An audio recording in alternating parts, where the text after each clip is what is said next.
Hey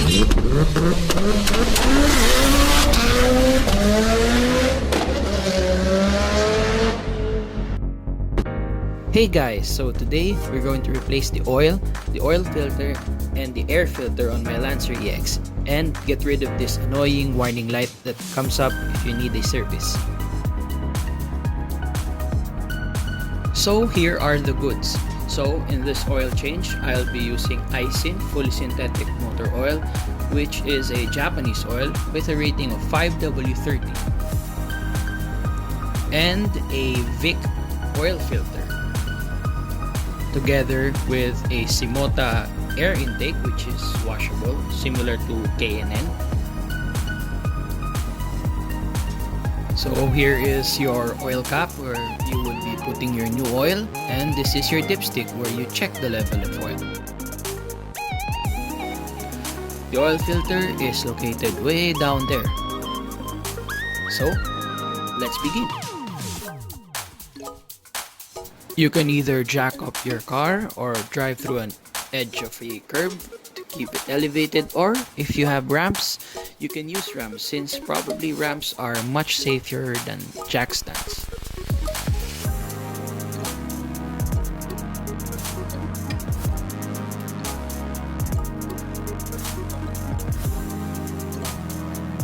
So with the car now safely up on ramps, we can now go underneath. So here is the drain bolt for the oil, and right beside it here is the oil filter.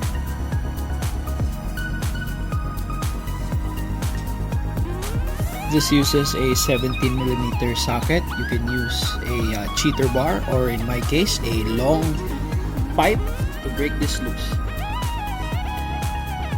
Once that's done, you can get ready for the oil to come out. Top tip here is to keep putting pressure on the bolt and then quickly getting your hand out of the way. As you can see, this prevents a huge mess on your floor and in your hands.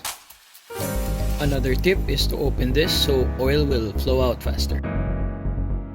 So while we wait for the oil to drain, we can now replace our air filter.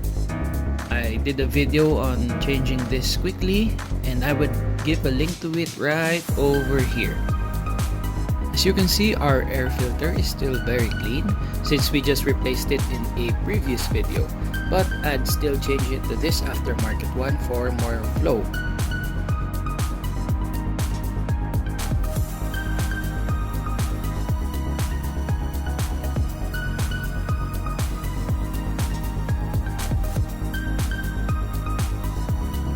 Now that the oil has stopped dripping, we can now return the drain bolt on. You can use a paper towel or a rag of papers to clean this up, tidy up the surface, and of course tighten up the bolt. To remove the oil filter, I suggest having this tool, which is a universal oil filter remover, which attaches to your socket extender. This removes the oil filter really quick.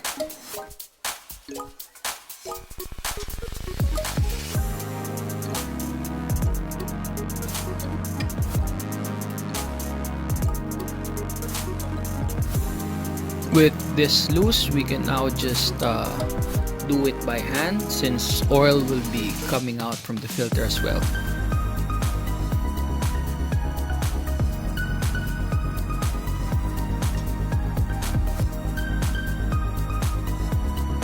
It is important to apply a coat of oil on the rubber gasket of the filter so that we can remove it easier the next time we do this. And here you can see me pre-filling the filter with fresh oil. This prevents our engine from running dry the first time we start. Make sure that the surface is clean before installing the new oil filter. Screw it in place, tighten it up just by hand. Don't need to use the tool again. Here is our old Motul H-Tech oil, and here's the old oil filter. Now we start filling the car up with new oil. use a filler or a funnel to make this easier.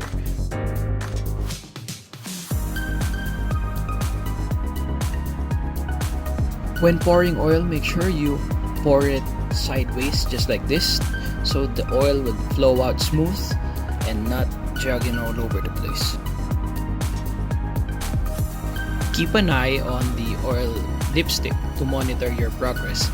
Since the Lancer holds up 4.3 liters of oil, we're going to use all of the 4 liters in the big container and top up a bit of the small container as we go along the way.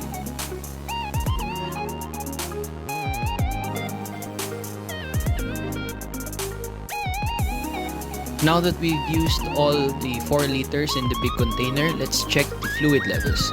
Here we can see that it's in the middle of full and low, so we would have to add a bit more. At the side of the container, you can see that there are lines which signify a interval. So since we just need a bit of top up, let's use one interval and see from there how we go.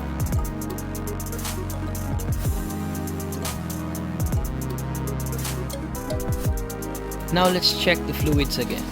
Now we can see that it's just below the full mark, which is where I want it to be, because I don't want to overfill it, because overfilling oil is really bad for your engine and you can even destroy it. With that done, we can now put the oil cap back and tidy up the place. With that done, we can now start the car and check for any errors that be present. So here we are starting it up. We can see that there are no error lights, so let's go and check the underneath of the car.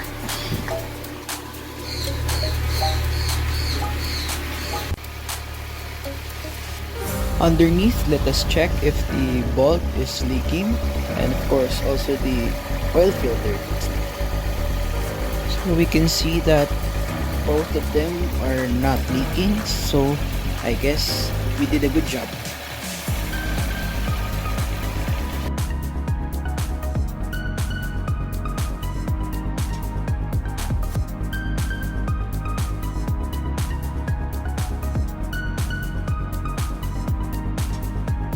I don't have the maintenance warning light on, but if yours is on, you can check out my video on how to remove it right here.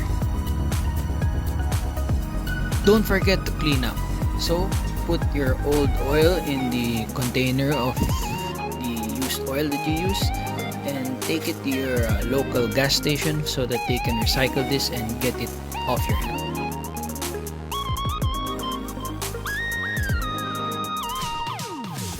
Put both the used oil and your oil filter in a box and you're done.